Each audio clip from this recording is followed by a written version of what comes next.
안녕하십니까. 인생성형가 정영기입니다. 오늘은 때가 오면 나도 뜬다. 당신도 때가 오면, 그리고 힘이 있고 때를 만나서 돈을 댈 수 있으면 당신도 뜬다는 이야기를 하겠습니다. 서울대 종양내과 교수 김범석은 이렇게 말했습니다. 항암 치료를 하는데 미국인들은 죽기 전 6개월까지 한다고 합니다. 그런데 우리나라 사람은 1개월 전까지, 정말 죽기 직전까지 항암 치료를 한다고 합니다. 요즘에야 이제 무의미한 그 연명 치료를 하지 않겠다는 의향서를 쓰기도 하고 그러지만은, 그런 경향이 아직까지도 지속되어서 미국인보다 한국인은 훨씬 더 오래까지 항암 치료를 한다고 합니다. 그러다 보니까 여러 가지 부작용도 있습니다. 환자가 그렇게 원하고, 내가 죽을 리가 없다, 내 병을 내가 아는데 또 나는 기적을 바란다, 나는 신을 믿는다, 이러면서 자기가 매달리고, 또는 보호자나 또 의사도 최선을 다해서 살리려고 하는데, 그게 아무리 봐도 이 종양이 줄어들지 않고, 그리고 항암 치료에 부작용이 있을 때 오히려 고통이 가중되고, 비용은 뭐 천정부지로 오르고, 여러 가지 고생할 일이 있는데도 계속해서 항암 투자를 하는 걸, 항암 치료를 하는 걸 보면서 참 안타깝다고 합니다. 우리가 이렇게 죽기 직전 한 1년 정도의 치료비를 생애 치료비의 절반 정도를 된다고 할 정도로 막판에 많은 비용을 대지만, 만일 그것을 나누어서 평소에 건강 진단을 한다든가 평소에 그 건강 관리를 하는데 쓴다면 그 비용이 경제적이고 적절하련만, 막판에 가서 거의 되지 않는, 효과도 별로 없는 그런 비용을 많이 쓰는 것은, 그 인생이라는, 가는 사람도 그렇지만 보내는 사람도, 그런데 우리는 그렇게 끝까지 최선을. 그런데 자기 생명은 우주와 같죠. 천하에서 자기 생명보다 귀한 게 없죠. 그러니까 그럴 수 있죠. 그런데 다른 데서도 그렇습니다. 주식에서도, 뭐 코인 투자에서도, 부동산에서도, 시험에서도, 지금 코로나로 한 2년여 고생을 하고 있죠. 이거 사업 접는 문제도 한 사람 한 사람을 따지면 하나같이 하늘 같은 돈이요, 하늘 같은 사업이요, 자기가 신앙처럼 섬기는 그런 시험이고, 그것만 되면 또 연애도, 관계도, 여러 가지 자기와 이렇게 얽혀져 있는 일을, 자기가 몸담고 있는 그런 일을 포기하지 못하기 때문에, 때로는 그 포기해야 할 적절한 시기를 놓치기 때문에, 즉 적기가 있는데, 우리가 진, 대, 출, 처에 알맞은 때가 있는데, 그 때를 놓쳐서 땅을 치고 통곡할 때가 있습니다. 그런데 무조건 하고 끝까지 최선을 다하는 게, 끝까지 심신을 다 바치는 게 그게 능사냐 하는 질문을 하는 겁니다. 때가 오면, 그리고 자기가 힘이 있고 줄이 있고 돈이 있으면 뜰 수 있죠. 그런데 때가 아닐 때, 이를테면 지금처럼 코로나가 만연한 때에 사업을 더 활성화하겠다고 막 관광을 하는데, 광고를 하고, 그리고 유튜브나 여기저기에서 방송을 하고, 그래야 현실적으로 여행업을 활성화하는 것은 힘들잖아요. 그 때가 아닐 때는 처할 줄도 알아야 되거든요. 나가는 거, 물러나가는 거, 출세 그렇게 해요. 그죠? 처는 처사 그런 말 하잖아요. 요즘 이준석 얘기가 많이 나오더라고요. 30대 돌풍이다. 국민의힘 대표 출마를 했는데, 또 김정인은 한때 별의 순간이 오고 있다, 별을 잡을 때다 그러면서 윤석열에 대해서 이야기를 했죠. 근데 윤석열이 검찰총장에서 3월에 물러났는데, 지금 정계에 나가지 않고 있으니까 여러 설이 있죠. 어디서 나갈 것인가, 어떤 말을 하고 나갈 것인가, 누구와 함께 누구를 등에 업고 나갈 것인가, 그리고 어느 장소에서 어느 때 어떤 선언을 하면서 어느 위치로 어디에 들어갈 것인가, 아니면 제2지형 또는 뭐 3지형 이런 데에 자기가 자리를 잡을 것인가, 아니면 공중으로 가고 지하에 있을 수도 있고 그러겠죠. 그런 때 승자가 되려면 진퇴 출처에 능해야 되는데, 그때가 언제다 하면서 뭐 유튜브에서도 방송을 많이 하더라고요. 그리고 이춘석은 이른바 영선이라고 하고, 어떤 사람은 마이너스 3선, 3번 나가서 국회의원 3번 떨어졌으니까 마이너스 3선이라고 하는데도 36살에 과감히 나갔죠. 나간 거죠. 진출한 거죠. 그렇다면 이제 그 결과는 어떻게 되는지 모르지만, 아무튼 회오리 바람과 돌풍과 이 태풍을 일으키고 있는 것을 보면 그가 잘하면 별을 잡겠다, 그런 생각도 듭니다. 이제 결과는 물론 봐야 되겠지만, 고려시대에 만적이라는 노비가 있었습니다. 그 노비가 난을 일으켰어요. 조선시대에는 노비가 난을 일으키는 경우는 드물지만, 고려시대 때는 불교여서, 불교는 유교의 이 상하질서보다 평등질서를 더 강조하는 거잖아요. 그러다 보니까 만적이 그 중국의 진승 또는 진섭 그렇게 얘기하는데, 그의 왕후장상에 씨가 따로 있느냐, 그 이야기를 하고 노비들에게 때가 오면 그랬어요. 때가 오면 누구나 왕후장상이 될 수 있다. 물론 진승은 장상이 따로 있느냐 그렇게 했다고 하는데, 여기서는 왕후까지를 얘기해가지고 만적이 노비에서 극과 극으로 뛰겠다는, 공중부양을 하겠다는 그런 포부를 밝히죠. 그런 패기가 때로는 필요하죠. 그러나 그런 출사표를 던졌지만 내부곡을 내가지고 패했던 거예요. 별을 못 잡았죠. 진승은 잠깐이라도 한 6개월 안팎 왕노릇을 했던가요? 때를 잡는 사람이 있습니다. 이 위기에도 때를 잡는 사람, 기회를 잡는 사람이 있는가 하면, 기회가 와도, 천지의 기회가 널려 있어도 운을 잡지 못하는 사람이 있습니다. 지금 때를 잡은 사람 중에서는 이제 한국에서 이야기하는 사람, 김택진, NC소프트, 이혜진, 네이버, 김범수, 카카오, 이 사람들은 다 공통점이 있습니다. 30대에 창업했습니다. 그리고 66년생 이혜진, 김범수, 67년생 이혜진과 김택진은 67년생이고 김범수는 66년생이네요. 그런데 같은 연배죠. 거의 다.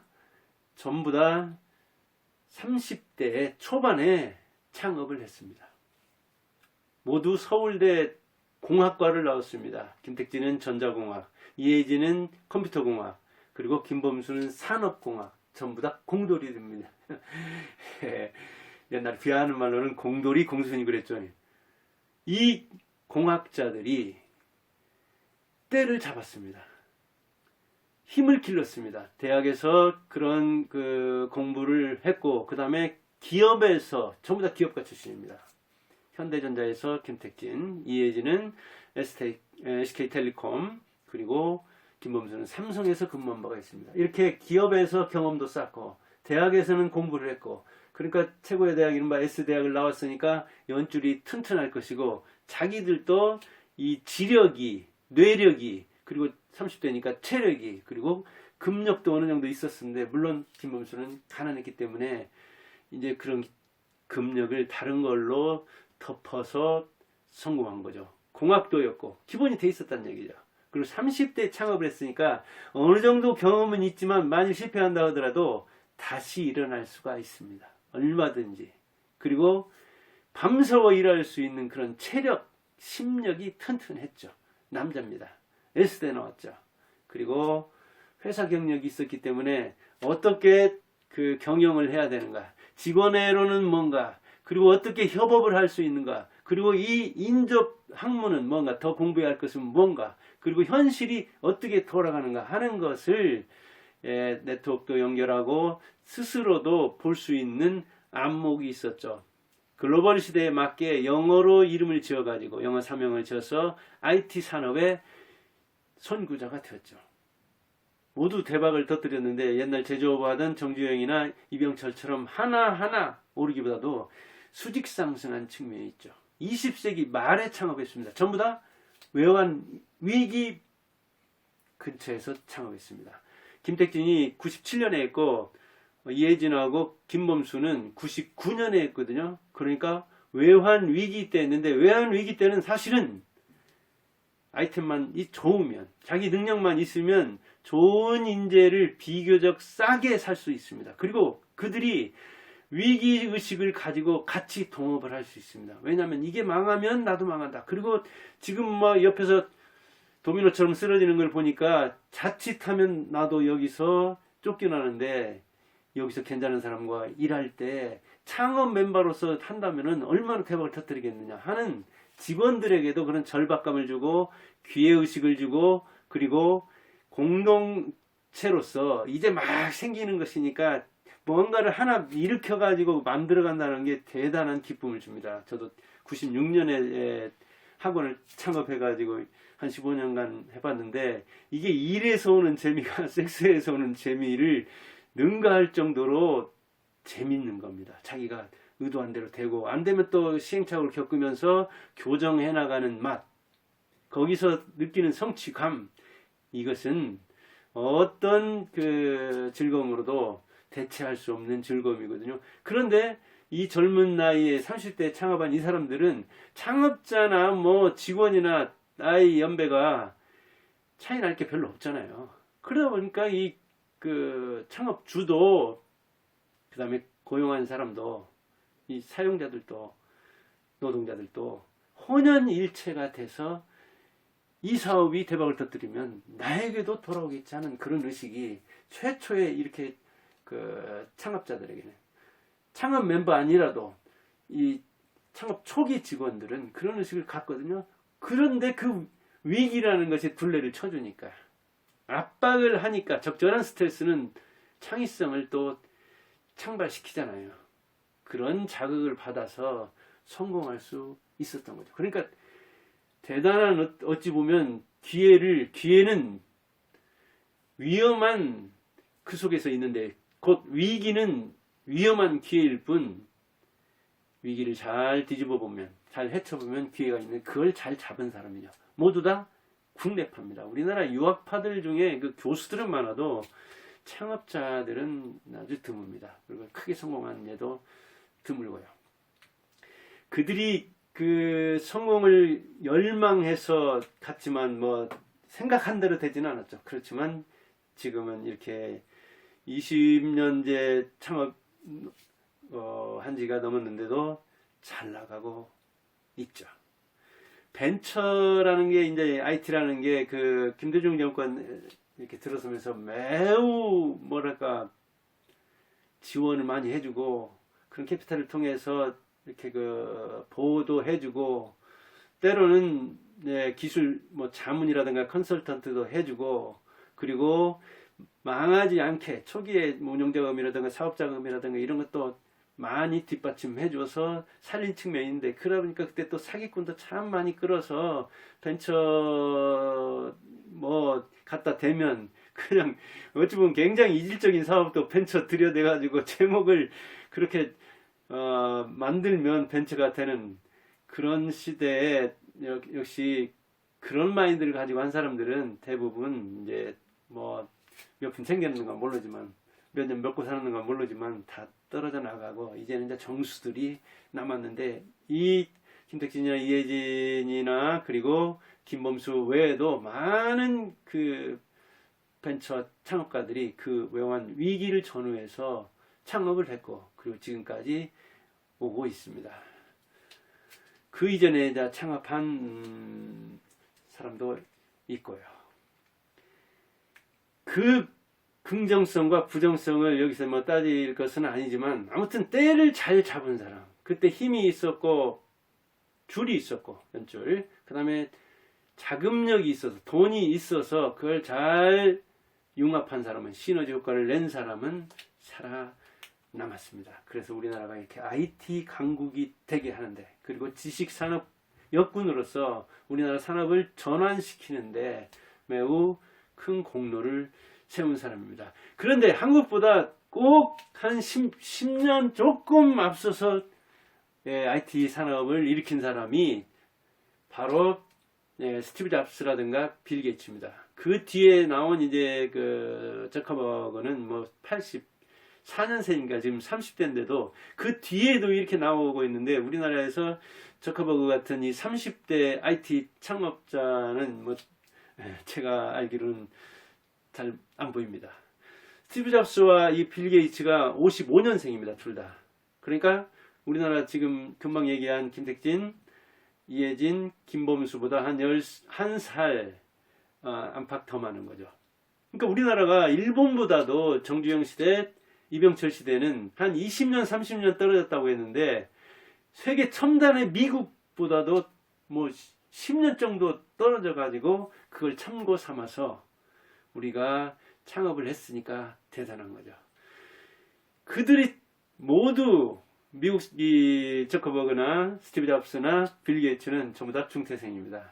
빌 게이츠는 매우 부자였고 저커버그 역시 부자였습니다. 그러나 스티브 잡스는 미혼모 아래서 태어나서 양자로 들어갔죠. 매우 가난했습니다. 이게 트럭 운전인가 했던가요? 기술자였죠, 아버지가. 양아버지가. 그런데 우리나라도 김범수 같으면 매우 가난했잖아요. 이렇게 가난한 것, 부한 것, 그것도 중요하지만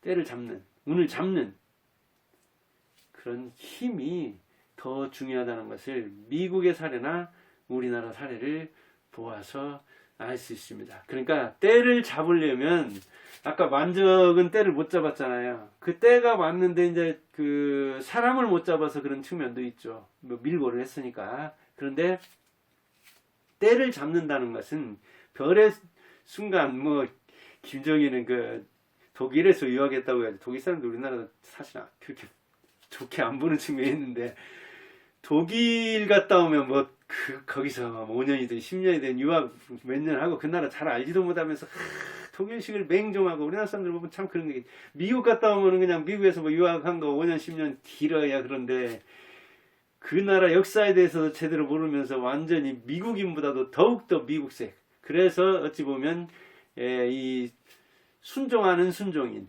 미국에서 순종하면서 우리나라 사람들 더 자기 밑에 순종하게 하려고 하는 마치 그 뭐랄까요 마름 소장농 괴롭히는 마름 비슷하게 하는 역할을 외국 유학한 사람들이 많이 하는데 그만큼 어쩐 토착화를 못 시키고 자립화를 못 한다는 얘기죠. 우리 국내파들이 이렇게 사업 같은 데서 잘 나가는 걸 보면 그 친구들이 서양 가가지고 이 자립정신, 도전정신, 개척정신 그런 건 제대로 수입을 못 해온다는 이야기예요. 그래서 뭐 그 김종인도 심심하면 별의 순간 그러는데 그게 독일서 많이 쓰이는 용어라고 하는데 별 잡는 게 아니라 때를 잡고 운을 잡고 힘을 잡는 겁니다. 우리가 숟가락도 잡아야지 무슨 금숟가락, 흙숟가락 또는 은숟가락이 은수저가 무슨 상관이 있습니까? 무슨 숟가락이든 잡고 밥 먹으면 되는 거죠. 간판보다 실력이 중시하기 때문에 미국인들은 그 사업 시기가 중요하기 때문에 이게 지나가면 안 되니까 중퇴하고 사업에 뛰어들었던 것이고 우리나라는 이제 그 뭐랄까요 간판도 중요하니까 간판 딴 다음에 회사 경력도 약간 쌓아서 나이 좀 든 다음에 했는데 이 스티브 잡스나 빌 게이츠 이런 쪽 보면은 뭐 그냥 20대 이런 때도 뛰어들어서 몇 번 시행착오를 겪으면서 이 몸으로 배우는 경험의 학교에서 체득하는 그런 측면이 강합니다. 저는 이제 58년생입니다. 개띠인데 69년부터 이 구충제를 주었던 세대고 그때만 해도 90% 안팎이 이 기생충에 감염됐을 때니까요. 제 아들은 지금 30대 안팎 30 안팎인데 치킨 저는 고등학교 나올 때까지 그 있는 줄도 몰랐습니다. 당연히 먹어보지 않았죠. 우리 아들은 아마 한 초등학교나 중학교 때부터인가 한 달에 한 마리 이상 먹었을 겁니다. 그래서 저는 58년 개띠로서 60대를 살고 아들들은 30대를 사는데 때를 그렇게 만난 거죠. 그래서 저는 면도기도 일회용 면도기라고 하지만 옛날에는 외날로 된 거였는데 지금은 이중날이나 삼중날이더라고요. 그래서 일회용 면도기가 아니라 이거 대여섯 번 써도 되겠더라고요. 아들들 보면 한두 번 쓰면 안 쓰는 것 같더라고요. 저는 몇 번 쓰고 이거 한 번 더 써도 되겠는데 해서 버리는 게 아까워가지고. 왜? 그런 때를 살았기 때문에 그런 어떤 전략 정신이 그 꼰대 같지만 그런 그 생활 습관이 배 있는 겁니다. 그래서 그렇게 하다 보니까 이번에도 뭐 그 정세균이나 홍준표는 그 이준석 출마에 대해서도, 그리고 그가 막 부상하는 거에 대해서도 조금 꼰대스러운 이야기, 장유유서니 뭐 기존 질서니 뭐 경험 부재니 이런저런 이야기를 하는데, 저는 그 경험학교에 가서 지불하고 수업료 주고 배우면 되는 거 아닙니까? 그리고 선택하고 책임지는 거죠. 자기도 그렇고 유권자들도 그를 선택하든, 그 다음에 그 선택한 유권자는 그에 대한 책임을 지면 되는 거죠. 이런 논리를 잘 작동하면 결국은 대통령도 잘 뽑고 국회의원도 잘 뽑고, 하다못해 책도 잘 고르고 그런 거 아니겠습니까? 그런 차원에서 때가 오면 나도 뜨는데, 나한테 힘도 있어야 되고 돈도 있어야 되고 줄도 있어야 되는데, 한마디로 이야기하면 나와 남이 있어야 되죠. 나와 남이, 예, 바로 힘의 원천이죠. 때가 뜨면 저절로 뜨는 게 아니죠. 힘이 있어야 떠죠. 힘. 그래서 여러분도 힘을 길러서 때가 오면 딱 오늘 기회를 잡기 바라면서 이 방송을 합니다. 정영기였습니다.